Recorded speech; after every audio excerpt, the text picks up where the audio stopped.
Ama gel indimden danış. I was an English teacher and translator about 21 years. Okay? Okay. Dünyanın 21 ülkesinde işlemişim. 2 şehit bacısıyam. Aynen. Balam yorgan döşeklerdi, ona göre düzler diye. Allah çok. Bu dakika diğer adamı alıp Allah kömeği olsun. Canım da kurban prezidentime. Ama versen gidip sarı torpaktan, samandan altında kerpiç kesim. Ayda 160 fatih keresi veririm. Bana dünyanın yerse böyle bakımda papağılık çek. 110 kilo çekisi 1,9 boyu oğlum 9 illi. İndindi yerimeye başladı. Bir ekim kömeğiyle. Maşallah olsun. Allah şefasını Ömrünün daim bir eylesin. tane de 12 yaşında balası var. Neyiniyim? Allah şefasını. Hele dese Rabbine 8 saat. Hiç o şey yoktu. Daxili İşlər Nazirliği. O qabağında belə can güdən oğlanlar var. Bir saatdan artıq ayaqsa duramırlar. Orada bir iş deyir, oğlumun dostu. Deyir, ana necə gedir orada durur. Ben deyir elə, nədə, aparatta nədir bu?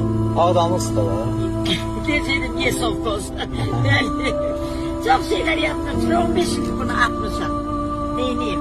En akıllı iş yerim Şimali İrlandiya, Dublin. En aşağısı güne 26 manatım benim olmalıdır. Çöreksiz, yemeksiz, derman pulu. Saat 4'e kadar dururum burada. Neyniyim? Yazlı gelen olur, bir çoraba 5 manat veren olur. Birbirine görsek 20 manat verir, halatır gidiver. Yani Allah cemaatimize değmesin. Allah sizler mevzusunda eylesin. Allah ömrünü sağlam eylesin. Sizlere de Bereketli birinci eylesin. can sağlığı, anaları incitmeyin. İkinci ruzu bereketi. Allah sizden eylesin. Sağ ol, sağ ol.